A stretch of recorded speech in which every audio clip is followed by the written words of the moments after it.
After a nice $548 win last night, we're back at the best spot for poker in Dayton, Mad River.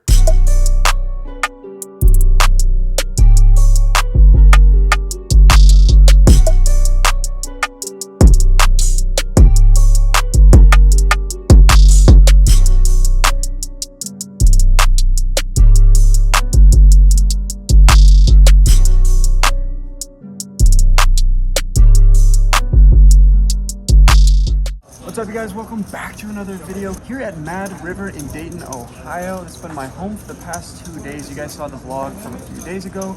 Shout out to Melissa, shout out to all the ownership for bringing me out here. They just had the biggest poker tournament in Ohio history. It's a $1 million guarantee, and they surpassed that. I think it's like 1.3 million. If you guys are within a few hours of here, Dayton, definitely check out Mad River Poker Club. It's on the forefront. It's one of the premier poker rooms in all of Ohio. As for today, we have a 1-2 match the stack meetup game running at the moment. We got 2 tables at the moment. There should be some more later on. But as always, make sure you drop a like on this video, subscribe if you're new, and let's jump right into the hands. Let's go! The room is packed for my meetup game. Jokes. There's also day 2 of the $1 million guarantee taking place, but we're playing a 1-2. It's match the stack, and I'm in for $400. First hand of the night, I look down at Jack 10 of diamonds from the big blind. I have 400 in my stack, and Greg opens it up to $15. Player in middle position calls, and I call as well. We're going 3 ways to a flop, which comes king, queen, 3 with 1 diamond. Flopping the open-ended straight draw plus the backdoor diamond draw seems pretty good to me, but I'm out of position, so I start with a check.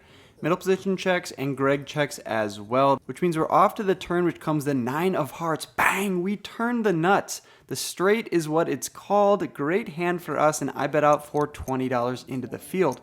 When Greg and middle position both check the flop, it's unlikely they have a strong hand like ace king, king queen. Maybe they have a weak king or a weak queen. Either way, I don't want it to get checked through once again, so I decide to lead out into the field for $20. Greg puts in the call, middle position gets out of the way. That means we're heads up to a river, which comes an inconsequential 5 of clubs. Time to bet for a little bit more value. I size up to $55 into the $85 pot, to which Greg says no bueno, he's out of the hand, but we're taking down that first pot of the night. Always nice to build some momentum.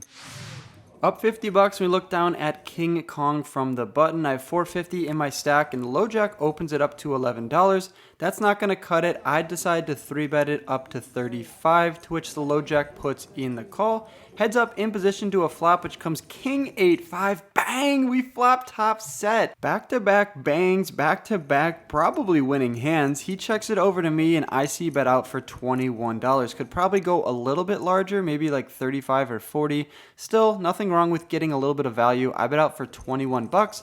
And he puts in the call. So at this moment, I'm putting him on any combination of weak hands. Get pocket 9s, maybe 8-7, maybe the last king in the deck, maybe something like king 10 or king jack.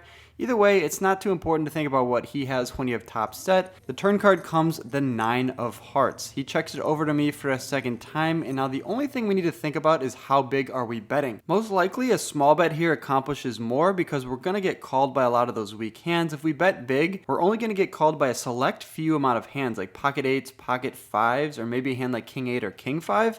But that's so narrow, so I think I like a small bet on this turn. Instead, I actually check behind, which I also don't hate because there's not too many draws out there. Sure, 6-7 gets there on the turn, and sure, maybe by checking we allow them to get there with a heart flush draw, but sometimes you gotta check and let them improve on a river. Let's see what it brings in. In the river comes a queen of clubs. Really shouldn't change too much unless he had a hand like 10 jack. Not sure how he'd continue on the flop with 10 jack unless it was 10 jack of hearts, but either way, when he checks to me, I'm gonna go for maximum value. I'm gonna make it look like a bluff. I decide to rip it all in for $150 effective. It's 112 in the pot, so it's an overbet, but if he has a hand maybe like king 10, king jack, he's probably just gonna have to pay us off here. Instead though, he finds a fold, but we're taking down that second hand of the night. Let's freaking go. I didn't lose anything, don't worry, but I decide to top up for an additional $395. Yes, they're that exact here at Mad River. You can't go above the top stack. 395 puts me at around 900 in my stack. I gave my cards back, I promise. I look down at pocket kings once again. Greg in middle position raises it up to 12. The small blind calls, and I decide to 3-bet it to $45. I think that's a good sizing. I'll be out of position. There's a few people that have showed initiative in this hand.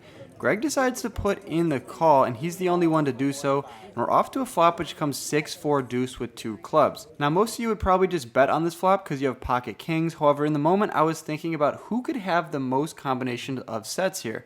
I'm not really going to be 3-betting from the big blind with any of these hands, maybe pocket 6s, but definitely not 4s or deuces. I'd probably just call and try to set mine. This is a terrible flop for my range except for all my pocket pairs. Like for instance, ace king, ace queen, ace jack, king queen, king jack. They all miss this board unless I have 2 clubs. I do have the king of clubs in my hand, so I don't hate my check in this spot when I check it over to Greg. Surprisingly though, he decides to check behind. I say surprisingly because he should be betting on this flop at a high frequency when I check to him. This is just a board that smashes more of his calling range. Either way though, I'm not complaining. We're off to a turn which comes the jack of diamonds. A welcome sight, not seeing another black card. I'm now going to have to go for value.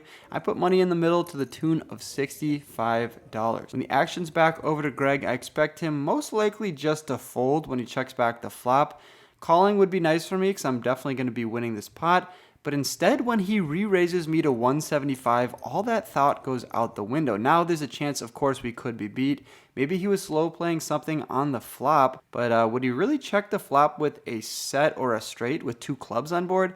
I doubt it. I think most likely he has a strong jack in his range, or maybe a combo draw, like maybe ace 3 of clubs, ace 5 of clubs. Who knows? I can't be folding pocket kings. That's way too nitty. So I put in the additional $110, and let's see what the river card brings in. When the river pairs the board, it comes a 6 of diamonds. It makes that one combo of set even less likely. Pocket 6s now is reduced to 1 combination. Of course, that would be quads. Obviously, I'm not going to lead into Greg when he raises the turn. All of his missed club draws are going to bomb the river if I check it over to him. Additionally, all of his better hands than mine are also going to bet on this river, so leading into him doesn't make too much sense, unless of course I go for the blocker bet of $50. I actually kind of like this blocker bet because it's going to get value from any of his worst hands, and maybe ace jack or king jack would check back on this river, just trying to get to a cheaper showdown. So betting out for $50 would get another $50 from them. A little blocker bet also might get raised by any of his club draws that obviously don't think they're good. So yeah, it's good to throw in a little mix once in a while and get spicy with it, which is what I decided to do.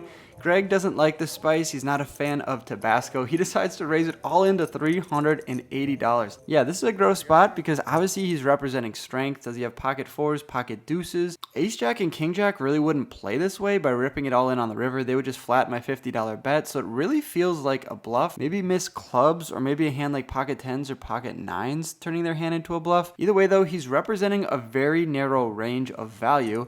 For that reason, I'm not going to fold my kings, and I decide to put in the call. He turns over a hand I did not expect to see, but congrats to him, quads. Yes, he rivered quads on me. He checked behind on the flop, and he's going to get the full double up of $600. He's going to win that $1,200 pot, and yeah, couldn't go to a nicer guy. Shout out to you, Greg.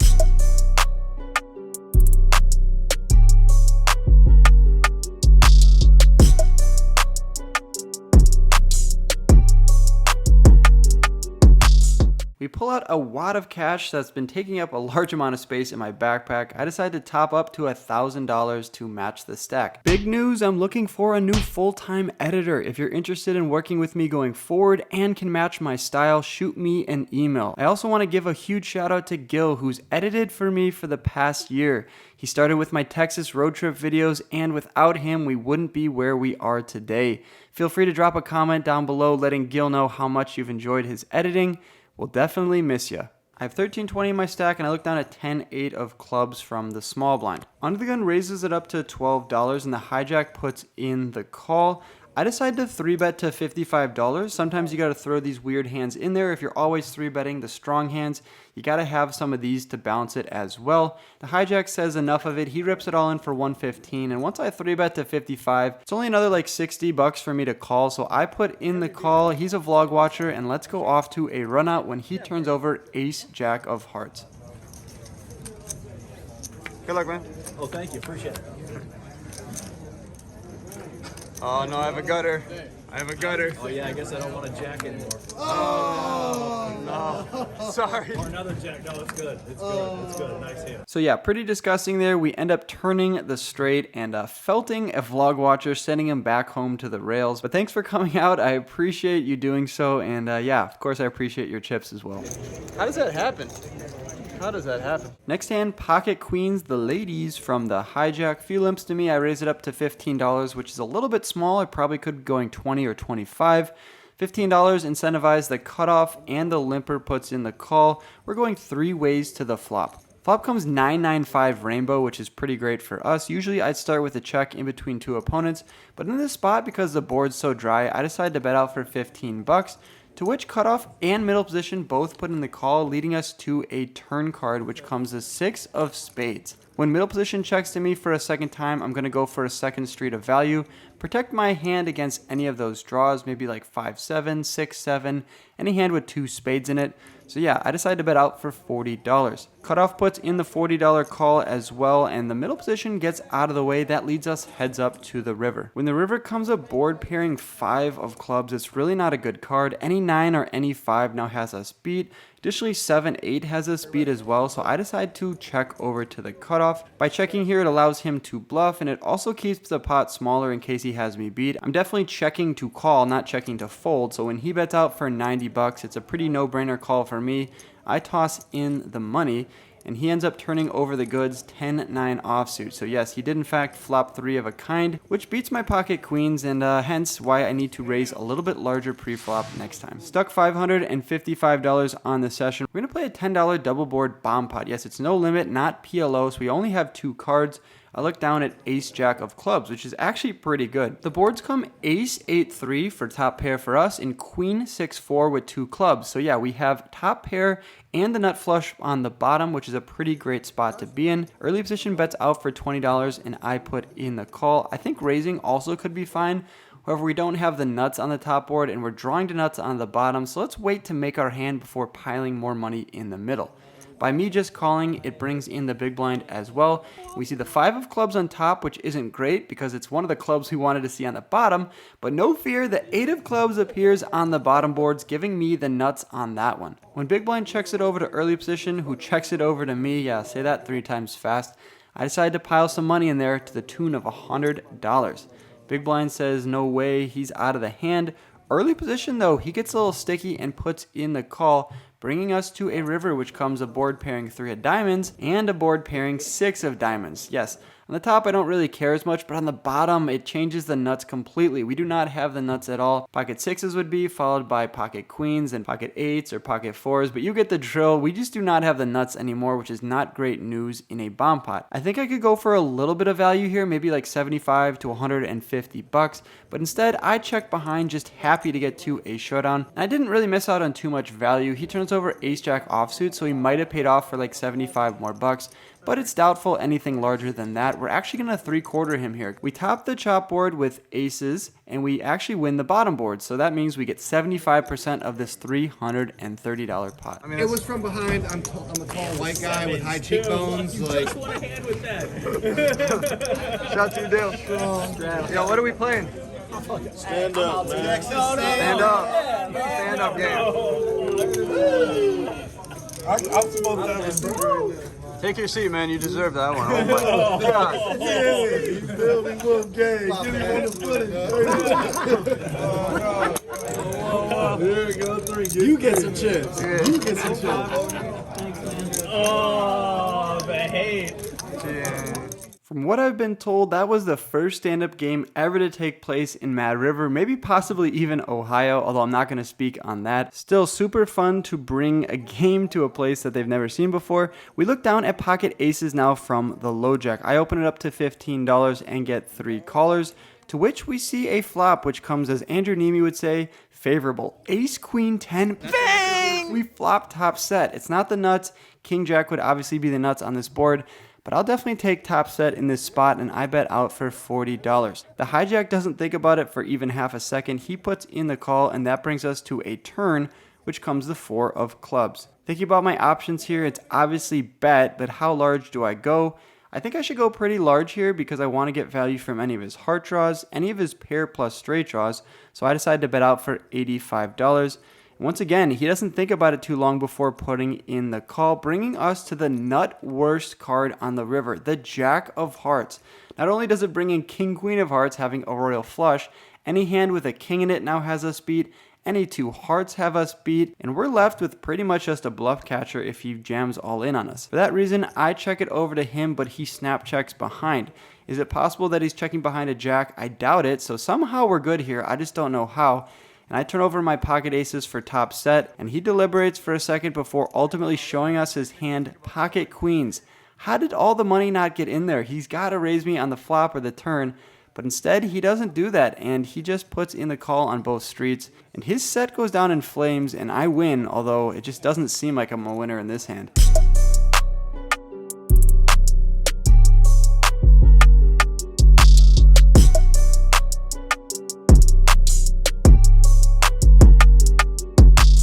Looking down at this next beautiful hand, King Jack of Hearts from the cutoff and middle position opens it up to 16.